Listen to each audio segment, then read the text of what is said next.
Have you ever looked in the mirror?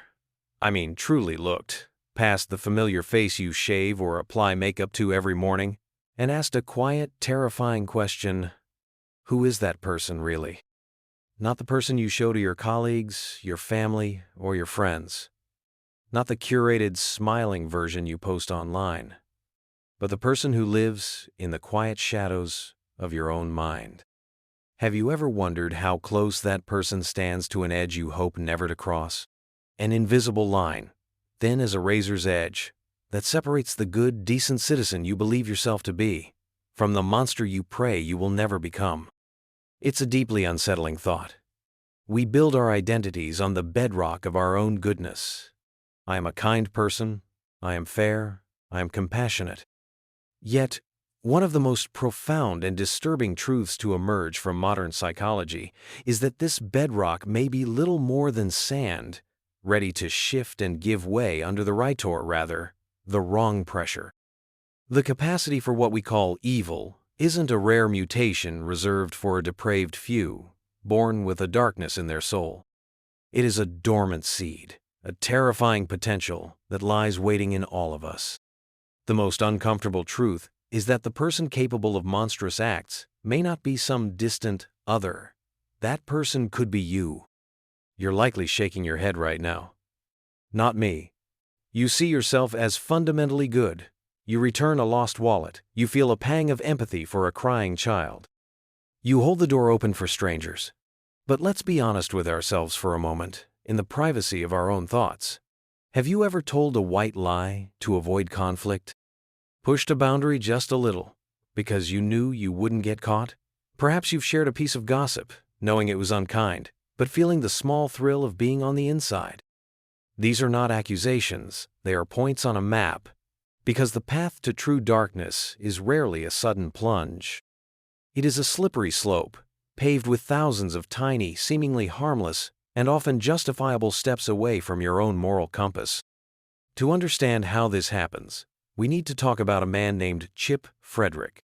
Before his name became synonymous with one of the most notorious scandals in modern military history, Staff Sergeant Frederick was, by all accounts, an ordinary American.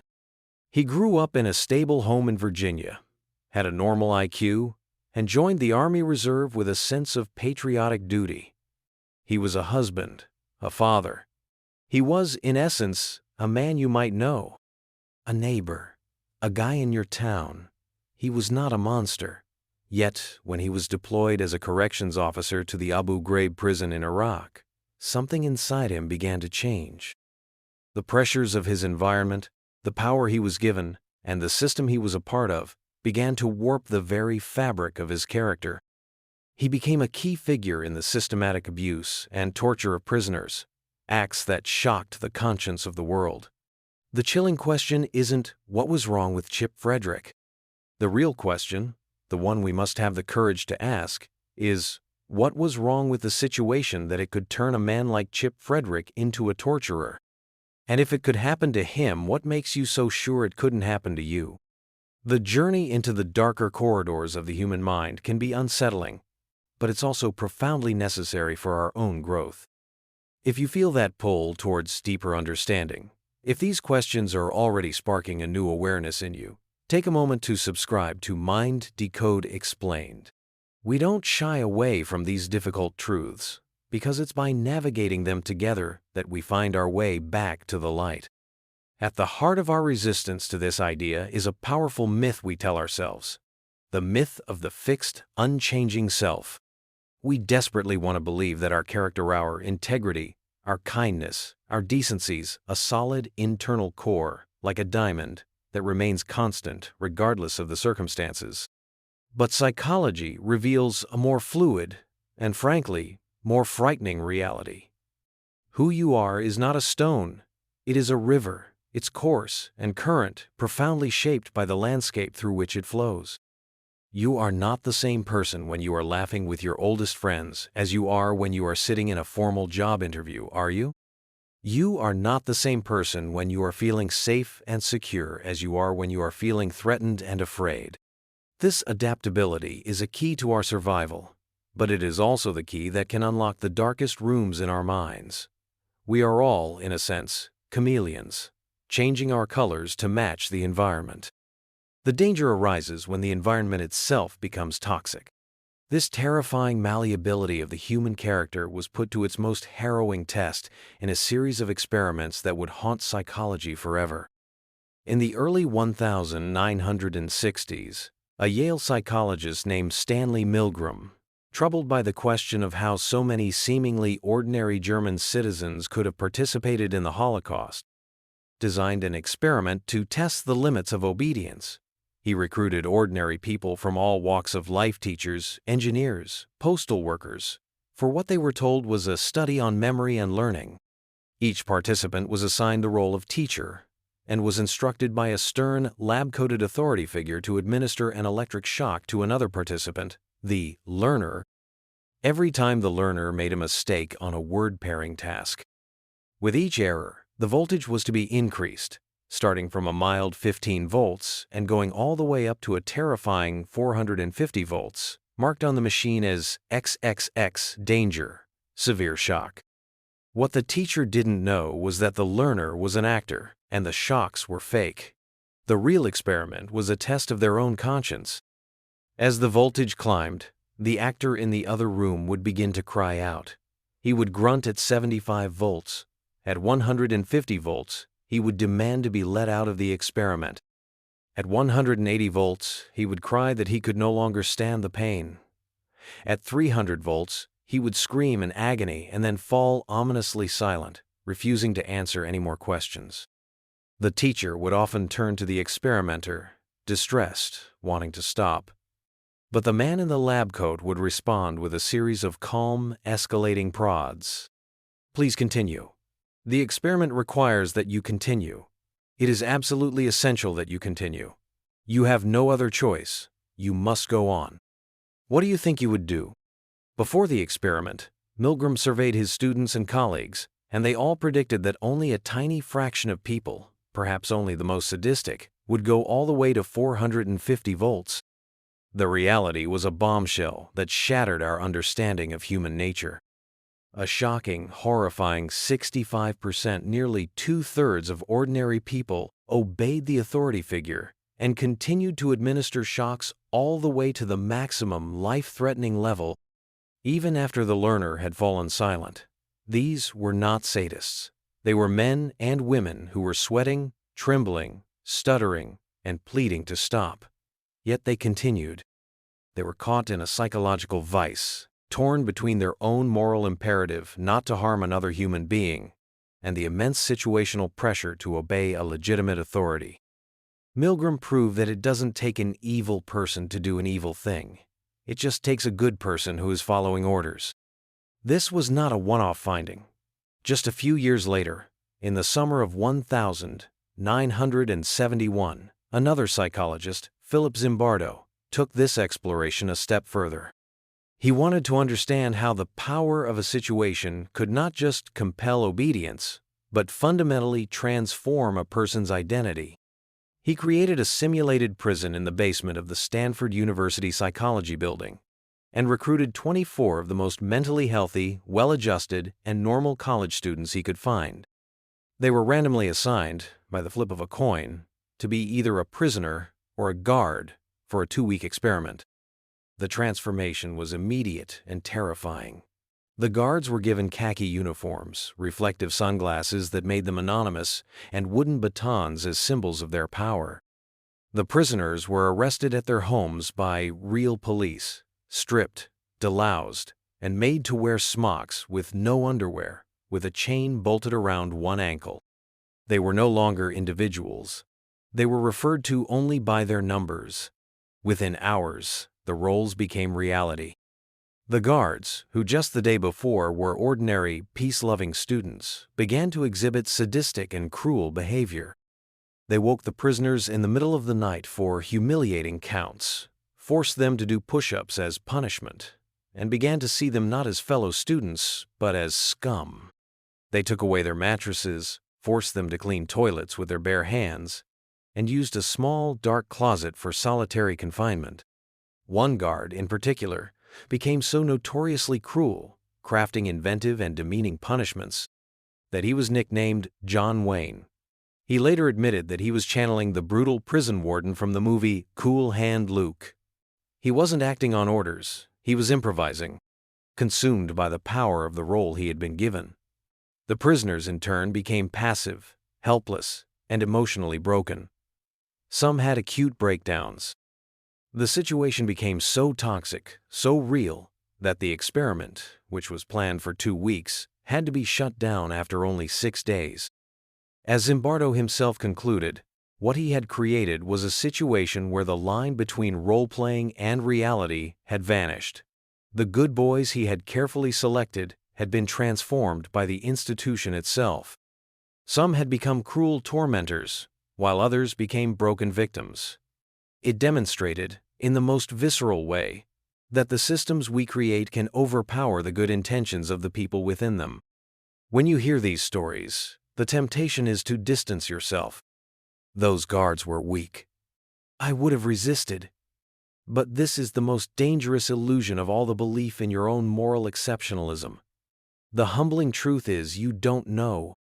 You don't know what you would do until you are there, feeling the weight of the uniform, the intoxication of absolute power, the pressure from your peers, and the dehumanizing label placed on those you control.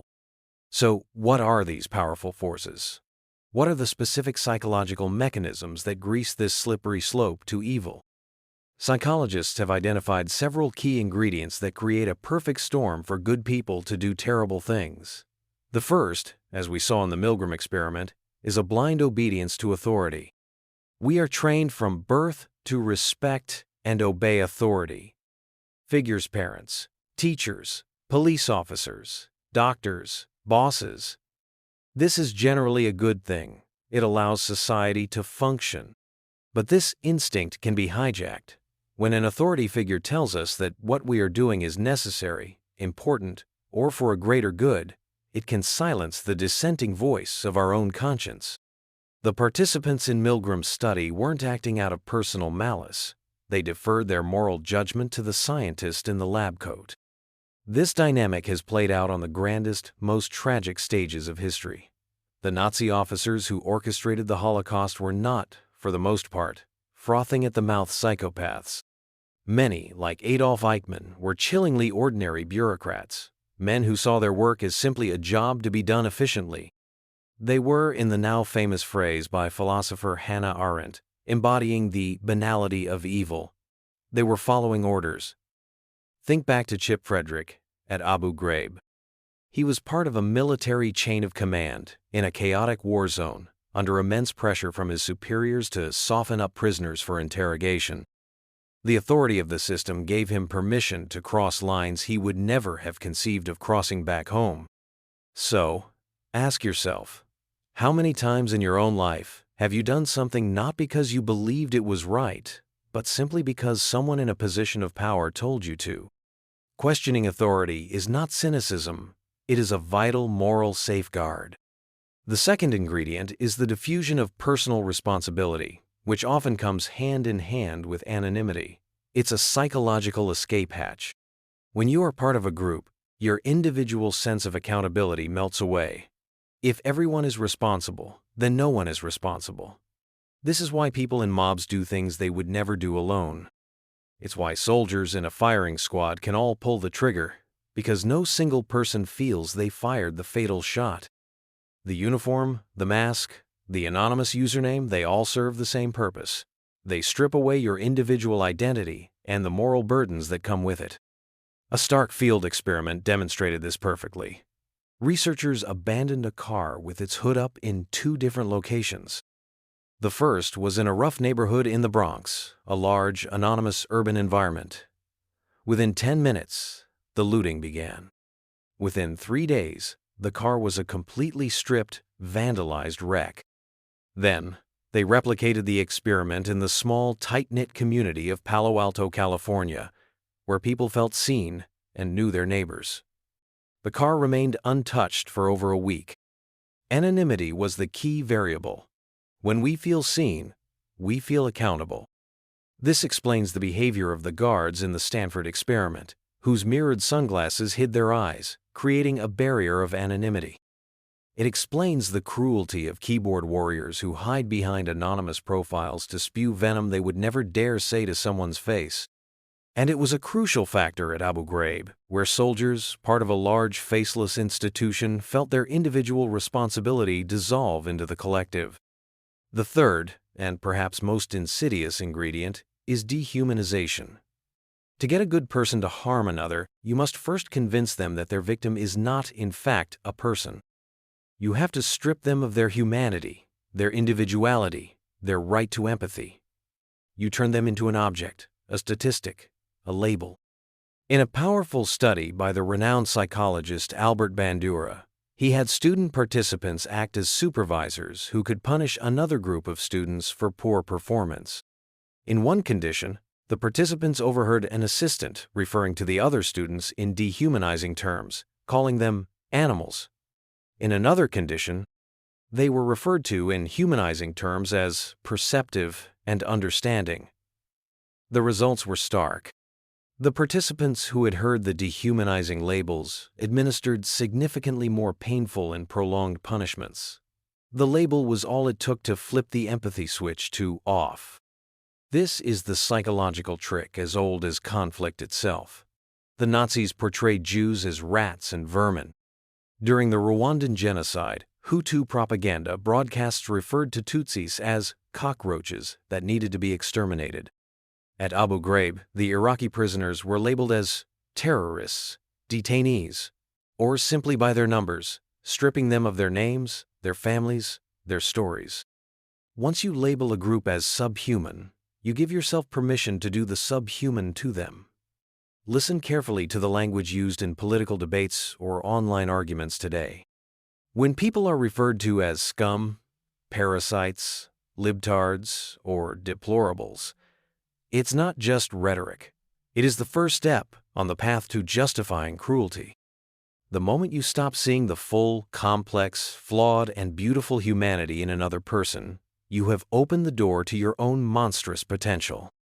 Authority, anonymity, and dehumanization. When these three forces converge, they create a perfect storm, a vortex that can pull even the most well-intentioned person into a moral abyss. It wasn't a flaw in Chip Frederick's character that made him a torturer. It was a flaw in his situation. He was placed in a system that gave him immense authority, shrouded him in the anonymity of a uniform and an institution, and relentlessly dehumanized the people he was tasked with guarding. He was a good man placed in a bad barrel, and the barrel corrupted the apple. This is not, however, a message of despair. It is not an excuse for bad behavior. It is a profound call for vigilance. Because if the potential for evil lies within all of us, so too does the potential for its opposite, heroism. The same psychological research that illuminates our darkest capacities also shines a light on our greatest strengths. The very forces that can lead us astray can also be resisted. So what separates the person who succumbs from the person who resists?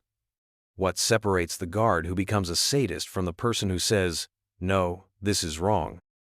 It often comes down to a single, powerful choice, the choice to reclaim personal responsibility and act on your conscience. Think back to Milgram's experiment. While 65% of people went all the way, that means 35% did not. 1/3 of the participants, despite the immense pressure from the white-coated authority figure, chose to defy him. They stood up, refused to continue, and walked away. They were the true heroes of that experiment. They listened to the small, dissenting voice inside and chose to obey it over the loud, demanding voice of the situation. Heroism, it turns out, is often not about grand, fearless acts. It's about this quiet, stubborn refusal to be complicit. It's about drawing a line in the sand and defending it. Philip Zimbardo, the man behind the Stanford Prison Experiment, has spent the later part of his career studying this very question. He calls it the banality of heroism, the idea that just as evil can be mundane, so can heroic acts. Heroes are most often ordinary people who make an extraordinary choice in a critical moment. Consider the story of Wesley Autry, a 50-year-old construction worker in New York City, who came to be known as the Subway Samaritan. One afternoon, he was waiting for the train with his 2 young daughters when a young man nearby had a seizure and collapsed, falling onto the subway tracks. The platform lights began to flash, signaling the train's imminent arrival. The crowd gasped. People froze, paralyzed by what psychologists call the bystander effect, the same diffusion of responsibility that enables cruelty. When everyone is watching, everyone assumes someone else will act. But Wesley Autry didn't wait. He handed his daughters to a stranger, and in a split-second decision he jumped down onto the tracks. He saw there wasn't time to lift the man out, so he did the only thing he could think of. He lay on top of the convulsing man, pinning him down in the shallow drainage trench between the rails. Seconds later, the train roared into the station, its cars passing inches above their heads. The crowd screamed, believing they had just witnessed 2 deaths. But when the train finally stopped, Autry and the young man were both, miraculously, alive. Wesley Autry wasn't stronger or braver than anyone else on that platform. He was an ordinary man who, in a moment of crisis, refused to let the situation dictate his actions. While others were passive bystanders, he became an active agent of compassion. That is the essence of heroism. It is not the absence of fear, but acting in spite of it. It is the choice to connect, to empathize, and to act when the forces of the situation are screaming at you to stand down, stay anonymous, and look away. So we stand at this crossroads every single day. The truth is, you are not one thing. You carry within you the seeds of both the compliant follower and the defiant hero, the sadistic guard and the compassionate rescuer. You are a walking contradiction, capable of both profound kindness and shocking cruelty. The choice between them is not a single dramatic decision made on a battlefield or in a laboratory. It is a constant, quiet battle, fought in 1,000 small decisions you make every day. It's the decision to question a directive from your boss that doesn't feel right. It's the choice to speak up when a friend makes a dehumanizing joke about another group. It's the conscious act of reminding yourself of the humanity of the person you're arguing with online. It's the refusal to hide behind the anonymity of the crowd and instead to stand as an individual accountable for your words and your actions. Awareness is your shield. Understanding these situational forces, the pull of authority, the comfort of anonymity, the poison of dehumanization, is the first and most crucial step toward resisting them. This knowledge doesn't make you weak or condemn you as potentially evil. It empowers you. It gives you a power that the participants in Milgram's and Zimbardo's experiments lacked. The power to pause, to recognize the psychological currents trying to sweep you away, and to choose your own course. It is not about being afraid of the darkness you might carry. It is about consciously, actively, and courageously choosing, moment by moment, day by day, who you want to be. When you find yourself at that moral crossroads, the story of your life won't be written by the situation you are in. It will be written by how you choose to respond. The line between good and evil, as the great writer Alexander Solzhenitsyn said, runs through the center of every human heart. Tend to yours with courage and with care.